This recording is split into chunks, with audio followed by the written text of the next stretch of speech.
com Marcelo Torres. Boa noite. Boa noite e até amanhã.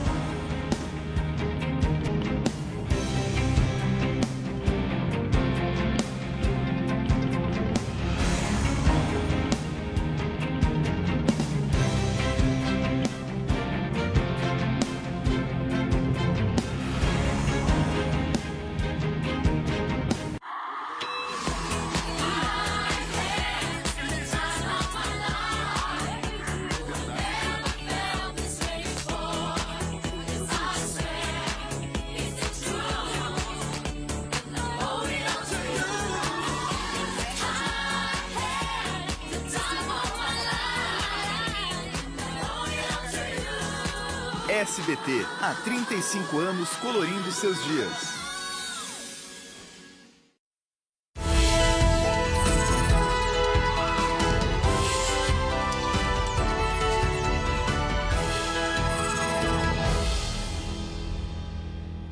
Olá, muito bom dia para você. A partir de agora, suas madrugadas vão ter muito mais informação. Estreia neste momento o SBT Notícias. Você está vendo aqui atrás a nossa redação, trabalhando com muito carinho para oferecer um programa de qualidade aos milhões de brasileiros que, pelos mais variados motivos, vão dormir bem tarde ou então acordam muito cedo. Fique com a gente, nós vamos estar juntos até 6 horas da manhã. Veja agora as manchetes desta edição. Desabamento deixa 2 pessoas soterradas na zona leste de São Paulo. No interior do estado, polícia encontra 2 toneladas de maconha escondidas numa carga de milho.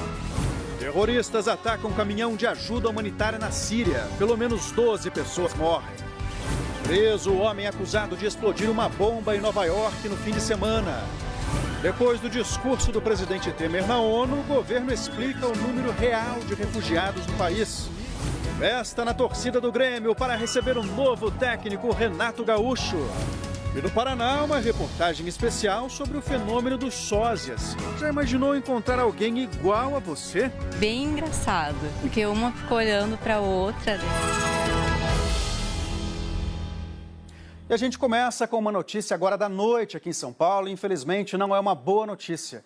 Um desabamento deixou 2 pessoas soterradas em Sapopemba, na Zona Leste.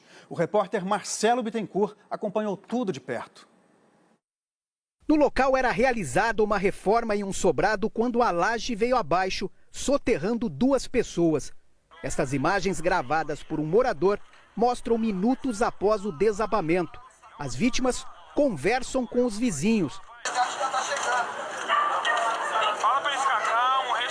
8 viaturas do Corpo de Bombeiros, Defesa Civil e Polícia Militar trabalharam no resgate aos feridos, que se estendeu por 2 horas.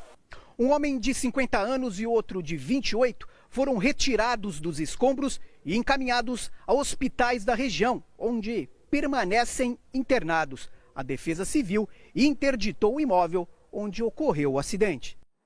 Situação triste, a gente vai continuar acompanhando o estado de saúde dessas vítimas e ainda nessa edição a gente vai atualizar para vocês, vai informar o que é que está acontecendo. E olha, uma outra notícia agora também da Zona Leste da capital paulista. Uma mulher foi encontrada morta dentro de um apartamento de luxo. O ex-marido é o principal suspeito. Segundo a polícia, a mulher estava desaparecida desde o último sábado. O ex-marido está foragido. De acordo com os parentes, a relação do casal era marcada por violência. Os 2 filhos também estão desaparecidos. A polícia investiga o caso e a gente volta com mais informações durante toda a madrugada. A gente tem já entrevistas com testemunhas dizendo que o ex-marido simplesmente não aceitava o fim dessa relação. Então é um caso muito conhecido, infelizmente, da sociedade brasileira, mais um crime motivado pelo machismo, né? Quando o ex-marido não aceita de jeito nenhum que a ex-mulher termine o relacionamento, é uma coisa que, infelizmente, ainda acontece muito no nosso país, uma coisa que a gente precisa mudar, essa cultura de violência, né? E a polícia gaúcha já identificou os suspeitos da morte de um jovem na manhã desta segunda-feira. Ele foi executado com pelo menos 17 tiros de uma forma muito cruel na frente da família no aeroporto de Porto Alegre. Os 2 atiradores estão sentados na praça de alimentação. Levantam, vão até o saguão e começam a atirar. O suspeito corre, cai e leva pelo menos 17 tiros. Os suspeitos fogem, do lado de fora atiram para o alto e escapam em um carro. As cápsulas ficaram espalhadas no saguão. Marlon Rondão acompanhava o embarque de um amigo. O pai se desesperou. Foi amparado por parentes. O carro foi abandonado perto do aeroporto. Os suspeitos já foram identificados. A polícia acredita em crime passional. Não tem nada até o presente momento que leve a outra situação que não a passionalidade desse delito. No momento do tiroteio, o Terminal 2 do aeroporto estava lotado. Jornalistas e torcedores esperavam a chegada do novo técnico do Grêmio, Renato Portaluppi. E a gente espera aqui ver o nosso ídolo, né, o Renato. Daí, quando a gente se depara com isso. Bastante gente correndo, muito pavoroso foi. Segundo a Infraero, o crime aconteceu em uma área pública do aeroporto e a responsabilidade é da Polícia Militar. O assassinato não interrompeu o embarque e desembarque de passageiros. Marlon completaria 18 anos nesta segunda-feira. Ele comemorou nas redes sociais.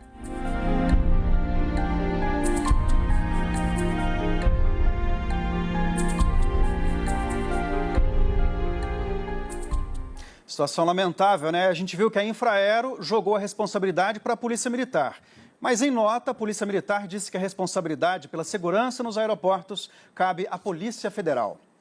E um menino de 7 anos foi atingido por uma bala perdida durante uma perseguição policial no Rio de Janeiro. Márcio Atur, de 7 anos, jogava futebol nesta rua na zona norte da cidade quando um carro roubado passou tentando fugir da PM. O garoto baleado está internado com ferimentos no braço e traumatismo craniano. Eu só consigo lembrar do primeiro tiro e quando eu gritei. É tiro, corre. Quando a gente correu para pegar ele, já não deu tempo. O bandido morreu durante o tiroteio. A polícia confirma a perseguição, mas nega que o menino tenha sido atingido por uma bala perdida. O caso está sendo investigado. Bom, a gente agora tem um outro caso de violência contra a criança, mas dessa vez no Paraná. E olha só que absurdo, a acusada, né, de agressão é a própria mãe. Essa mãe foi flagrada por vizinhos enquanto agredia o filho de apenas 1 ano e meio em Foz do Iguaçu. Ela foi detida e levada para a delegacia. Só pelo berro, parece que a criança sabe o que está por vir. A mãe aparece no vídeo. Repare que ela, com o chinelo na mão, bate repetidas vezes no menino, bem no meio do quintal. Em seguida, os dois voltam para casa. Quem registrou a imagem foi um vizinho com o celular. A testemunha, que prefere não se identificar, disse que essa não é a primeira vez. A menina jogou uma pedra no fogo e o pai da criança gritou com ele, para, e falou aquele palavrão, falou para ele. E de repente ela veio de lá com uma mangueira de água e foi batendo a menina até dentro de casa, até para dentro de casa, daí eu não vi mais nada. O vídeo chegou ao conhecimento do Conselho Tutelar de Foz do Iguaçu, que foi até a residência. Num primeiro momento, a mulher negou. Você bateu nela? Não. Não, mãe? Tem certeza? Eu quero que você assista o vídeo e diga pra mim se é você ou não, essa pessoa que tá batendo na criança aqui. É você, mãe? É. Vocês podem nos acompanhar então? Pega os documentos da criança, os seus documentos e nos acompanha. Além do Conselho Tutelar, a Guarda Municipal e a Polícia Militar também estiveram no local para prestar apoio. A mãe recebeu voz de prisão. No caminho até a viatura, ela preferiu ficar em silêncio. Tem alguma coisa a dizer sobre essa questão? O que aconteceu? Não. Você bateu no seu filho?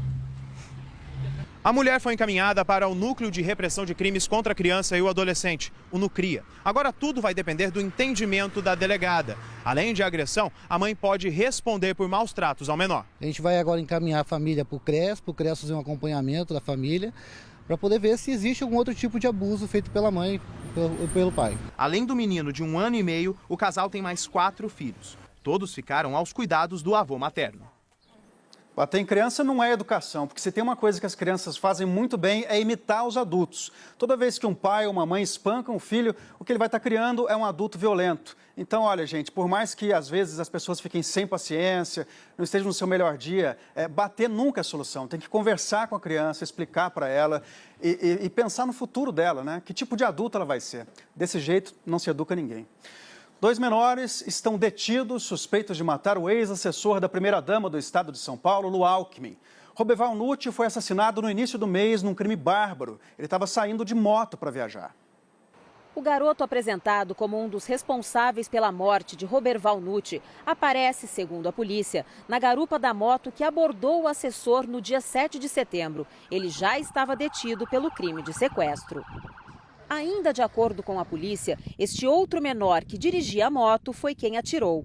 Ele foi detido na sexta-feira. A polícia chegou até a casa do adolescente depois de uma denúncia anônima. Ele só confessou participação no crime e entregou o parceiro porque foi obrigado pela própria mãe. Ao contrário de algumas mães que aqui comparecem para comprar a briga do filho, essa que veio e exigiu a apuração da verdade. O jovem que pretendia roubar a moto faz 18 anos nesta terça-feira. Se esse crime fosse a partir de amanhã, ele estaria sujeito a uma pena de 30 anos de reclusão. Roberval Andrade Nutti era assessor da Companhia Paulista de Trens Metropolitanos. Ele já havia trabalhado também como assessor direto da primeira-dama, Lu Alckmin. Ele foi morto quando saía para uma viagem na zona oeste de São Paulo. Essa câmera mostra o momento da abordagem. Roberval estava com a mulher. Os dois iriam até o Chile de moto. O casal teria pela frente mais de 8.000 quilômetros, mas não chegou a completar nem 1.000 metros. E olha, o Corpo de Bombeiros está buscando 3 pessoas que estão desaparecidas depois que uma canoa virou em um rio na Bahia. As vítimas desapareceram no sábado quando tentavam atravessar a barragem de Brumado, no município de Rio de Contas. 6 pessoas estavam na embarcação no momento do acidente. 3 delas nadaram até a margem e conseguiram se salvar. A polícia suspeita que a embarcação tinha excesso de peso. Ninguém usava o colete salva-vidas. O local é bastante frequentado por banhistas da região.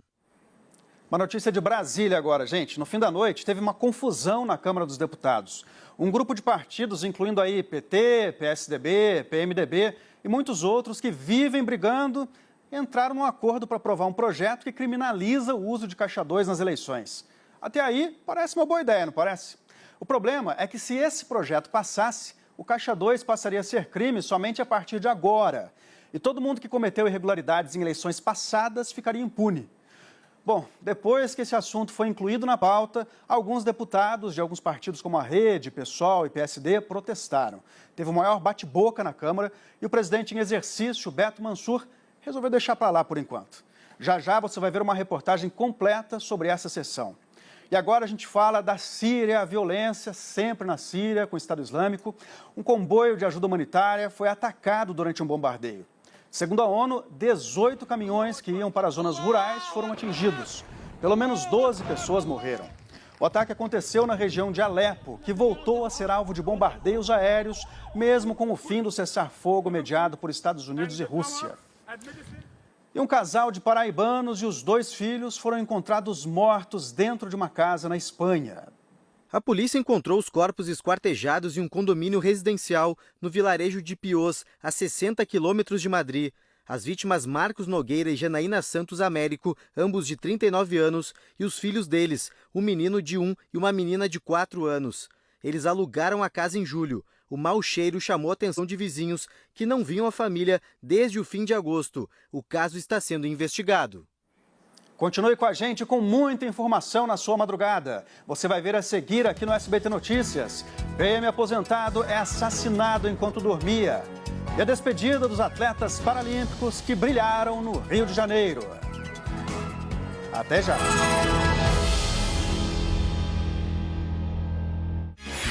Essa é a praça mais agitada e alegre da